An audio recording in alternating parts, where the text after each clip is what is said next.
Olá, bom dia, graça e paz. Hoje, quinta-feira, dia 7 de março de 2024. Mais uma vez, quero agradecer a todas as manifestações de carinho, né?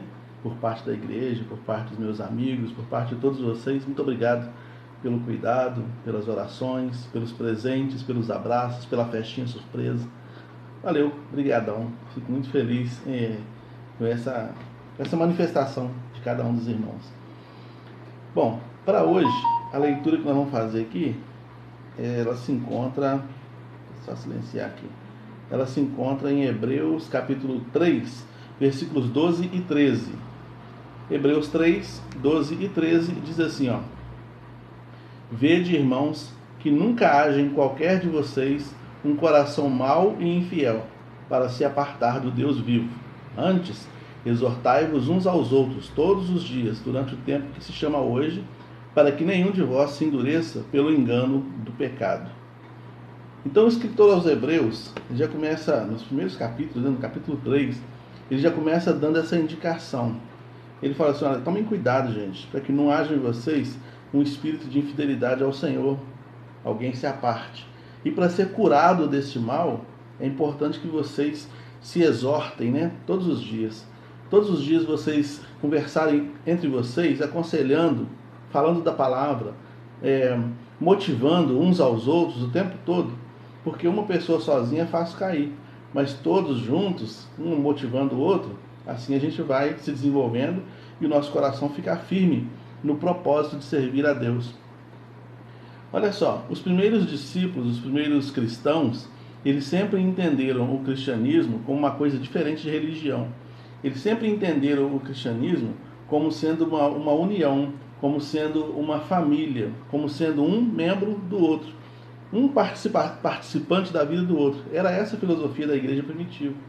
É por isso que, né, no capítulo 3, 2, 3 de Atos dos Apóstolos, que a gente vê ali um retrato da igreja funcionando, você vai perceber que fala lá que ninguém tinha por particular as suas próprias coisas. Eles repartiam tudo uns com os outros para sobreviverem, até porque, uma vez que eles se entregaram para Jesus, eles foram marginalizados. Alguns foram expulsos de casa, alguns perderam emprego, perderam empreendimento, tiveram que sair de certos ambientes, né?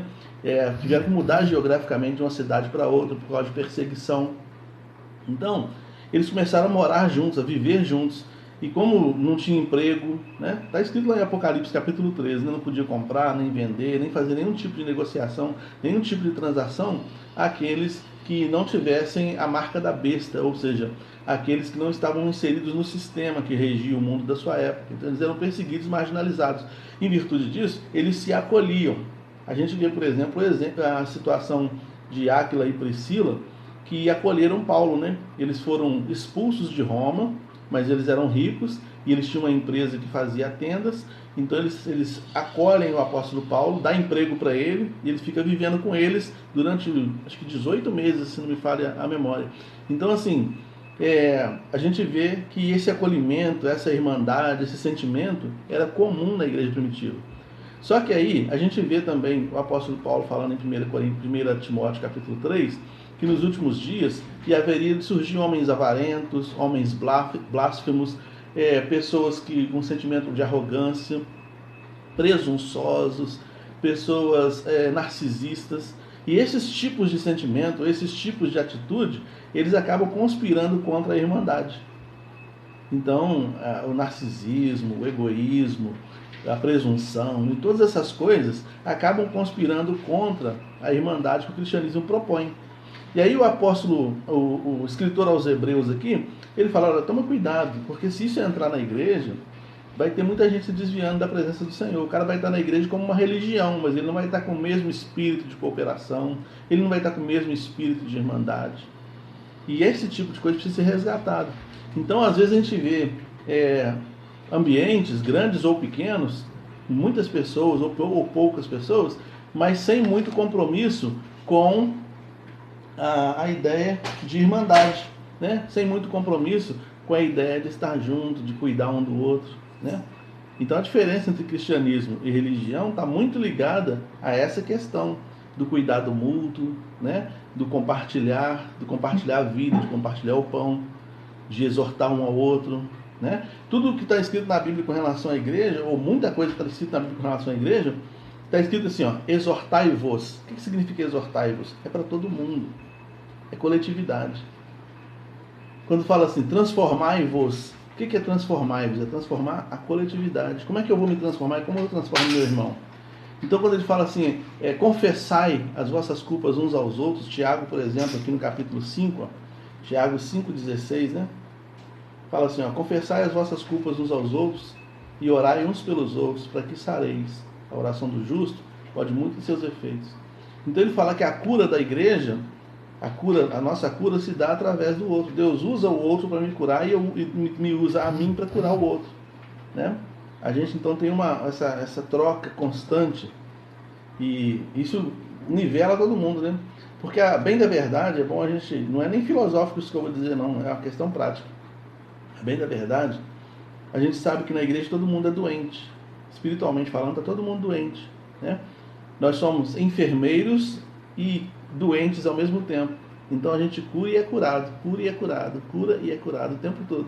Ontem, por exemplo, quando nós falamos na mensagem, né, sobre Abraão, que a humanidade, a proposta de Deus é que a humanidade se cure através do Espírito Santo. O Espírito Santo agindo na vida das pessoas, ele trabalha para que as pessoas sejam os próprios agentes de cura das outras pessoas, né? Romanos capítulo 8 vai falar isso. Toda a criação espera a manifestação dos filhos de Deus.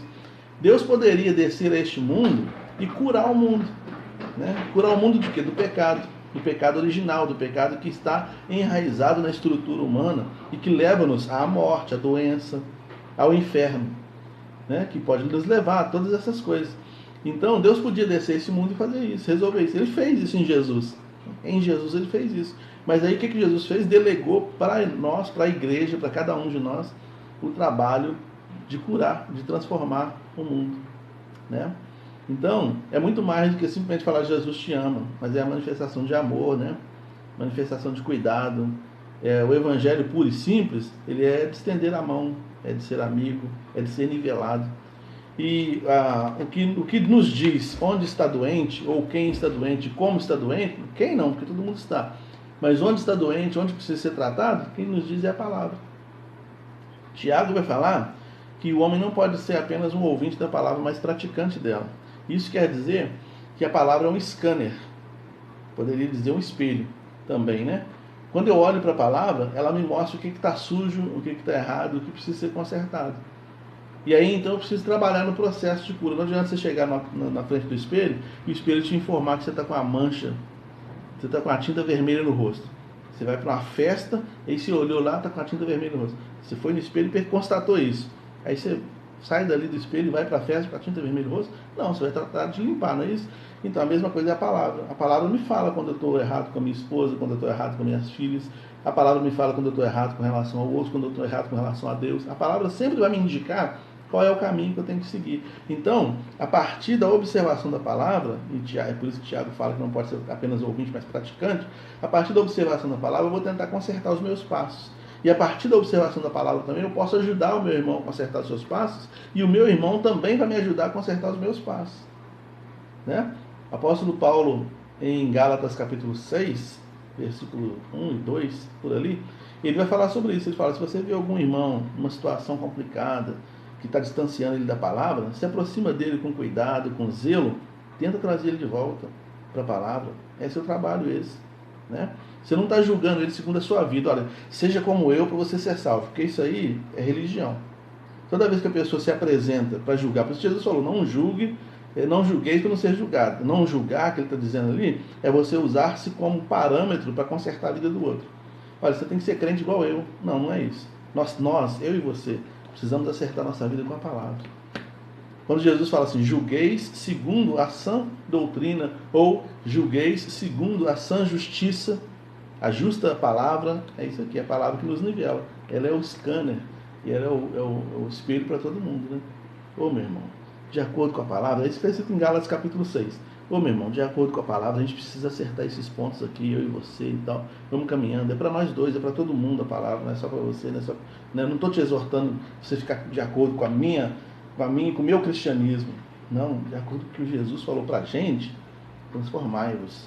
É isso que o escritor dos Hebreus está falando aqui, né? Exortai-vos uns aos outros. Mostre um ao outro a palavra, mostre um ao outro o funcionamento da palavra, ajude um ao outro a crescer. Se você perceber, por exemplo, que seu irmão tem uma habilidade, um dom, e ele está meio indeciso em se colocar à disposição, dá uma palavra de incentivo para ele. Porque se ele desenvolver o dom dele, ele vai abençoar a sua vida, ele vai abençoar a vida da igreja inteira. Sabe?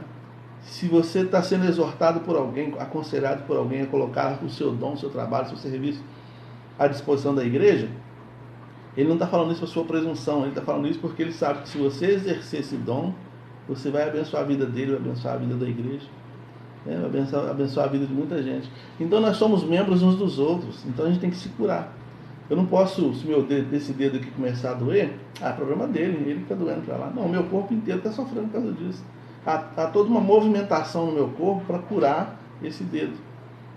Entendeu? E é assim que o apóstolo Paulo fala. Então, assim, com relação à igreja, é a mesma coisa, né? Todo mundo vai trabalhar no sentido de curar aquele membro que está enfermo, para que o corpo funcione de forma agradável, né? Então, um membro doente pode adoecer o corpo inteiro, né? E todo o esforço tem que ser dado na direção da cura desse membro, né? Não deixe que o narcisismo, a soberba, essas coisas subam ao seu coração, não. Eu também vou trabalhar para que isso não suba no meu coração. Porque a partir do momento que subir no meu coração, eu vou ser um empecilho, eu não vou estar ajudando o desenvolvimento da igreja, né? Eu vou estar indo na contramão do Espírito Santo, né? Eu não posso fazer isso, não me convém fazer isso, né? E quando o Tiago fala confessar as vossas culpas uns aos outros e sereis curados, isso pede humildade, né? Você só tem condições de assumir que você é um pecador, porque no capítulo 5 de Tiago ele já começa condenando os ricos, não por serem ricos, mas por serem avarentos e opressores. Então, se você pegar o capítulo 5 de Tiago, você vai vendo Tiago falando ali que os ricos opressores não vão sobreviver à justiça de Deus.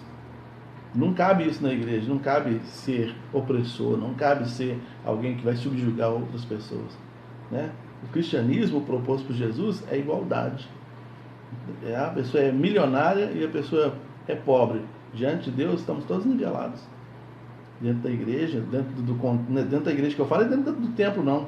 Dentro da filosofia religião, cristianismo, dentro da filosofia cristã, todo mundo nivelado. Todo mundo do mesmo jeito. É o que está lá na igreja primitiva que a gente vê no texto, né? Então a palavra, a oração, o braço estendido, o amor, essas coisas curam a igreja. Essas coisas vão nos curando a cada dia, né?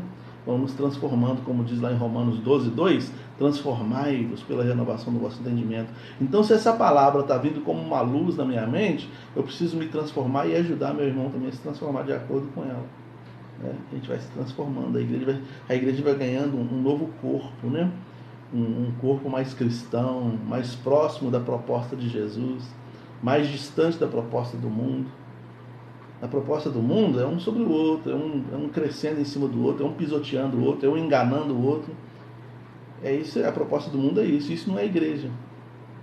Ainda que tenha o nome de igreja, mas não é igreja. Dentro da filosofia que Jesus tinha com relação à igreja, que o povo que tinha, não. Não é por acaso que a gente é chamado de irmãos, né? Então, que Deus nos faça refletir sobre isso. Você, meu irmão, é um agente de cura. Eu sou um agente de cura para você e você é um agente de cura para mim. Então, quando alguém fala comigo assim, como dizem, né? Pastor, ontem eu escutei algumas pessoas falando isso. Pastor, obrigado por me pastorear. Na verdade, eu sou pastoreado. E eu sou mais privilegiado que você da igreja. Porque você me tem como o único pastor da sua vida, né? Eu tenho todos vocês como meus pastores. Vocês me ensinam o caminho, vocês me ajudam no caminho, vocês me ajudam a crescer, vocês me ajudam a me corrigir. Isso é bom demais. Para mim, eu estou na vantagem. Então, exortai-vos uns aos outros, né? Vamos orar uns pelos outros. Eu tenho que ter humildade na fala, para não ser presunçoso, e eu tenho que ter humildade no recebimento. Quando alguém me fizer uma observação, pastor, esse negócio assim seria interessante. Obrigado, meu irmão. Eu tenho que ter humildade para acatar a exortação, né, o conselho, e eu tenho que ter singeleza e coração para eu ajudar meu irmão a se desenvolver também em algum ponto que ele pode estar tendo algum tipo de dificuldade. Verdade é que todos nós temos dificuldade em alguma área. Sempre Jesus vai falar assim, falta-te alguma coisa. Para todos nós ele fala isso, porque para todos nós falta alguma coisa em alguma área, né? E a gente vai se completando, uns aos outros vai se completando. E essa é a beleza da igreja. Fazer parte de um contexto desse é muito bom. É muito bom você saber que você tem irmãos, né? Que você tem pessoas que estão por você, né? Trabalhadas por Deus para trabalhar, para ajudar você a se desenvolver, né? Então, igreja de Jesus tem cheiro de gente, cheiro de humildade, né? Tem cheiro de gente. Que Deus nos abençoe e nos ajude a viver essa realidade, porque certamente ela transforma o nosso coração de acordo com o propósito de Deus. Wanda, um abraço, Deus te abençoe. Meu sogro, um abraço. Ana, Evangelina, um abraço, Deus abençoe. Senhor, aplica a tua palavra aos nossos corações, em nome de Jesus. Amém. Deus abençoe, irmãos.